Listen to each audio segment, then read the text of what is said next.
Hello guys! Hello! This is for Capricorn. Welcome Capricorn dito sa aking channel, Kapalaran 888. Welcome. Alamin natin Capricorn kung anong messages, vibration, energy, gabay, kapalaran para sa inyong lahat. This is for the last week of October 2025. Pero meron ng 2 days of November siya. So this is from October 27. October 27 hanggang November 2. Okay, so this is for Capricorn. First card natin is number 20 and house. Okay, so please comment down below if you resonated.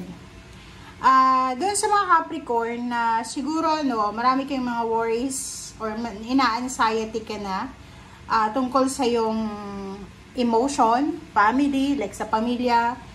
Pwedeng nape-pressure ka na sa pamilya mo, sa plano mo, parang ganon. Or literal na pwedeng nape-pressure ka na sa plano mong pagpapatayo ng bahay. So maybe you're renovating your house or you're planning to build a new house, parang ganon, or home. And siguro marami kang mga pinagdadaanan ngayon na problema. Like gusto mong magpa-renovate, gusto mong magpatayo ng bahay, pero wala ka sigurong trabaho or wala kang funds, wala kang ipon. So, sinasabi ng Barasero dito na wag kang masyadong magpanik, mag-alala sa linggong ito. And sinasabi ng Barasero dito na doon naman sa mga Capricorn na nakakaramdam kayo ng parang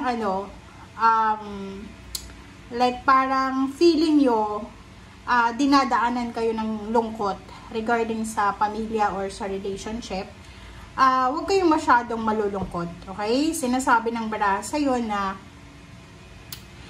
kung palagi kang nasa loob ng bahay, talagang may stress ka, madidepress ka, or magkaka-anxiety ka. So, as much as possible, go outside sa bahay mo, maglakad-lakad ka, spend time with the nature, with your friends, or kumbaga mag-research ka kung ano yung mga pwede mong magawa sa labas ng comfort zone mo or sa labas ng bahay mo. Okay, so this is your first card para sa lahat ng Capricorn.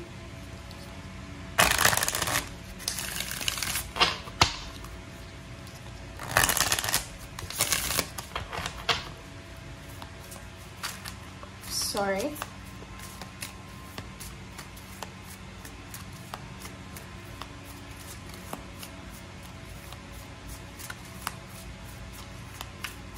Okay, Capricorn. So, this is your second card. Second card is from Angel Indriel. Okay? Yung message na to ay, you are a light worker. God needs you to shine your divine light and love like an angel upon the earth in all of its inhabitants. So, kumbaga, sinasabi ng baraha sa'yo na ikaw daw, Capricorn, kumbaga, isa ka sa mga light workers dito sa mundo na parang isa ka sa nagbibigay liwanag sa mga taong madilim yung pinagdadaanan or may problema. So, ikaw ay kailangan ng Panginoon or ikaw ay needed dito sa mundong ibabaw. Okay? So, para kang isang anghel daw na pwede kang makatulong. Like for example, if may mga family problems, pwedeng isa ka sa mga tao na makaka-resolve ng issue ng family o isa ka sa pwedeng makatulong para maayos yung mga problema. Alright, so let's check. Ano ba ang additional messages para to sa lahat ng Capricorn? Capricorn.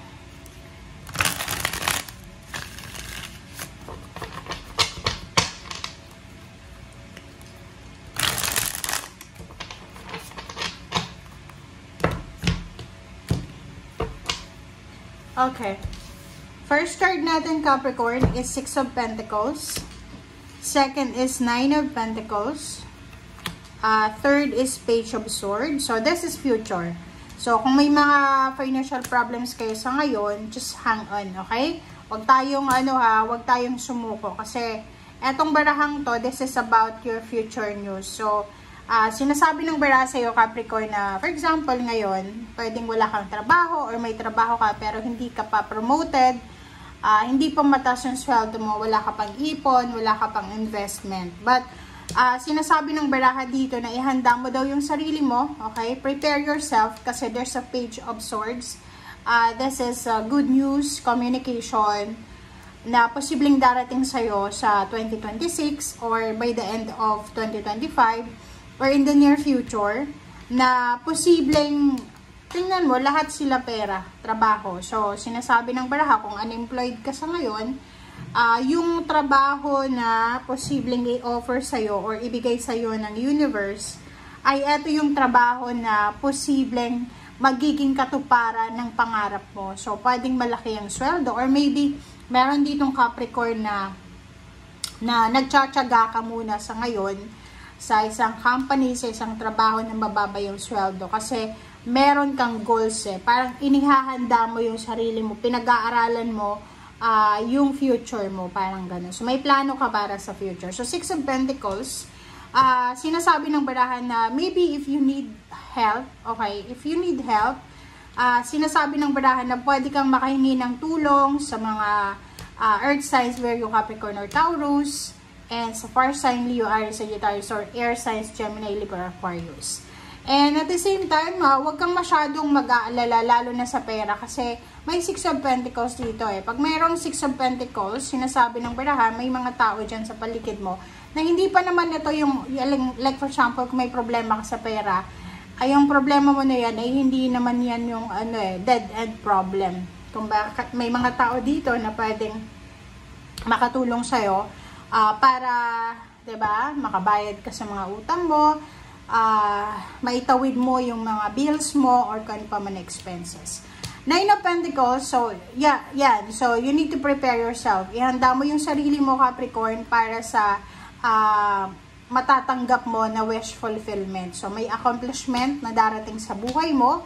Eto yun, di ba? Halimbawa, kung gusto mong magpatayo ng bahay, ma-accomplish mo yan. Bata ka pa or buhay ka pa So, lahat ng possibility ay pwede pang mangyari sa buhay mo. Okay? King of Rods, new job, new career, promotion, salary increase, lump sum of money, cash, payments, bonuses, payouts, or anything na tangible. Alright. Okay, Page of Pentacles, Four of Rods, Knight of Rods, Four of Swords, and next is Eight of Pentacles. So, yung last 5 cards mo dito, sinasabi ng baraha, Capricorn, na yun, hindi lang future news ang darating sa'yo. Talagang, yung kasalukuyan mo ay hindi siya magde-determine kung ano yung magiging future mo. So, yung mga taong parang ginajudge ka sa kasalukuyan mong sitwasyon financial, mahihiya sila sa'yo in the near future. Kasi ito, diba, financially, talagang sobra-sobra yung prediction sa'yo ng baraha na parang sinasabi na in the near future, posibleng ikaw ay kakasal, magse-celebrate ng wedding anniversary, pwedeng magpapatayo ka ng bahay, this is housewarming, house blessing, wedding, and isang exciting na occasion, celebration na posibleng magdadala sa'yo ng stability, balance, and security.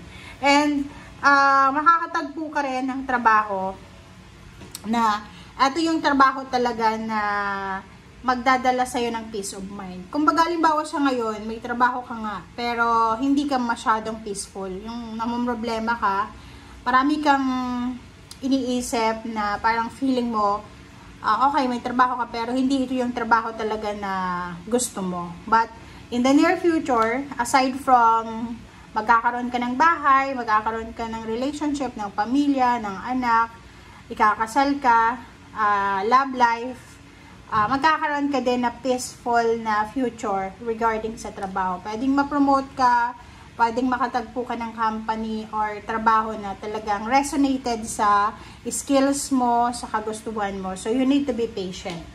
Okay, yung last card mo dito is Nine of Cups. and Magician. So, kung may mga family problems, emotional problems, huwag kang mag-alala kasi the Magician is here, Nine of Cups is here, sinasabi na may magic, okay? May ano diba? Wala tayong control dito sa mundo. Magkakaroon ng healing. So, kahit sabihin mo na galit ka sa kapatid mo or kang kinino man, may misteryo na posibleng darating sa buhay mo na talagang magic siya. Okay? Thank you guys. Bye!